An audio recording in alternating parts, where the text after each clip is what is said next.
So the Miami Dolphins, you may have heard, scored 70 points against the Sean Payton, I took it for the money, Denver Broncos, and they had a chance to go for 73, but took a knee and kicked it instead of kicking a late field goal. Now, to be fair, if they had gone for the field goal there, that would have been humiliating, and then you have a problem. And that's one of those deals like old Rex Ryan style. I'm going to circle that because somewhere down the line, I'm going to kick your ass, right?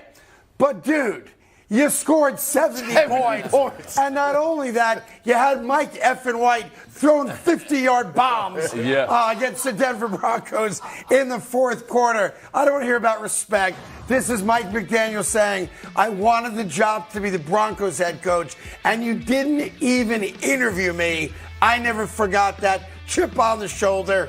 Here's a 70 burger for your face. Yeah, when you have four running backs score 5 touchdowns in between them, that shows you that they were just hot. But I also don't like the fact that it seems like the Miami Dolphins have to kind of defend themselves. They shouldn't have for being great. Nope. Like, that's what pisses me off about this whole situation. They scored 70 points. Broncos be better. You sucked. I will say this. I agree with you on that. If this were a high school game, I would be pissed at the coach. Why? If this were a college game, I would be pissed at the coach. These guys get paid. So I ain't pissed at them at all. Good for Miami. Run the score up if you can. But why would you be pissed at the coach? I don't Because understand. I think there's a level in high school and maybe even certain colleges where. So Dion only got blown out by Oregon. Yeah, I love this. Should Dion be upset at the coach of Oregon? No, not at all. Why would it is what it is. He took a whooping and you go about your business. Right, but it wasn't 70-0.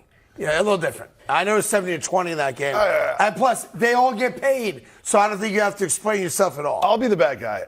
I would kick the field goal. You have a chance to break a long-standing record, to score more points than any other team in the history of the NFL, and you're not doing it because of karma, because of respect, because of the league and this fraternity that we're all in. I think a record is a record. That's something to go for. Like, Kobe Bryant could have scored 70 and said, you know what, we won, I'm good. Right. But he scored 81. You go for it if you're close to it. I'm always on the side of karma. It's never fun when a rabbit gets a gun because you never know when you're going to be on the opposite side of that. Yeah, so I will ask this question. And I know should they have just taken these for the whole series? Just taking these for the whole series? Well, you just keep handing it off, I suppose. But they did that. Even Tua laughed in that same press conference. He was like, "Yeah, we broke a couple runs at the end there. It is what it is." Yeah, but at the same time, I don't want to hear Tua talk about respect because this is a common thing if it goes back to Ryan Clark's comments or even this game. It's like, well, respect is number one for us. No, it's not, bro. It's not. Winning winning's number one. Let it be what it is. If you beat up on the team, you beat up on them, and you go move on to the next. If Tua gets a pass intercepted from him, right? The DB's going to get tackled, going to run past him and say something. They're going to go down into the end zone. They're going to do a whole full coordinated celebration. Yeah. But that's my whole point. You didn't care about their feelings when you had a whole Broadway show in the back of the end zone. That's what I'm saying. I would also say one other thing. The Miami Dolphins haven't won a playoff game in like 25 years. So they've been beaten down a lot. So the fact that they've got something good going on right now, you don't need to apologize to anybody. If the Denver Broncos don't want to tackle, that ain't your problem. If the Denver Broncos quit on Sean Payton, which they did throughout that game, that ain't your problem. My question, though, because I'd like to ask questions on this show, is do you think that they knew on the sideline that they were 2 points away from tying the record? Every single person there knew. See, I don't think they knew. How? I don't think they know. First off, what are you talking about? Craig, this is a get-back game. You talk about Vic Fangio, who was absolutely atrocious when his time in Denver. And you talk about Bradley Chubb also being on that team. And Mike McDaniels also wanted to be the coach of the This was all about getting the Denver Broncos I get back. the motivation of wanting to kick their asses. I'm with you on that 100%. What I want to know is, did somebody whisper in Mike McDaniel's ear, by the way, the record is 72, you can break it? If we knew watching the game, they knew coaching the game. We knew watching the game. They started bringing it up when they had like 50. Yeah. Craig, I know you like to ask questions. I'm going to ask a question. Go.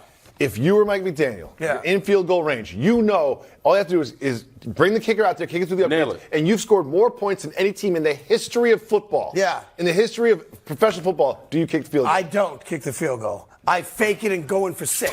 Absolutely. what I do. But at the same time, if you're on the sideline and you look up at the scoreboard and it's 70, you've known you've done something. By the way, I try to get to 100 so the scoreboard has to go to zeros again, like the old school pinball machines. That's all. There's no crying in football. More on the Dolphins a little later on. I agree with you on that. There's no crying in football, but they're good-looking cheerleaders.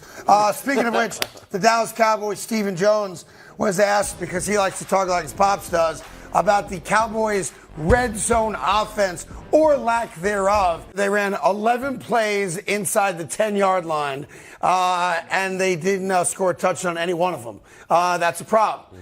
Red zone offense, it's one of those action words now in the NFL. But if you are good inside the 20, you win more than you lose, and that's one of the reasons they lost. Yeah, they've had 21 plays inside the red zone, and that's the most in week 3. And we talk about the Cowboys right now. It starts with that man. You've got to find a way to get in there. And I understand last year they linked on Ezekiel Elliott because he was more efficient in the red zone for them. But right now it's about you, Dak. They pay you to be that guy. You got to be that guy and get in. Plus, when you look at that stat up there, it doesn't tell the whole story. If you want to read into those numbers there a little bit, you have 5 red zone trips. You didn't score at all on 2 of them. No. I forget about settling for field goals. But they also was playing good defense. Give Arizona some credit for sure. No. But when you go 1 for 5 touchdown-wise in the red zone, that's not just good defense. That's bad execution. They are. A couple things. They're 27th in the league. They're 40% scoring percentage in the red zone. And this makes me comfortable. You know what makes me uncomfortable? When the Cowboys are great.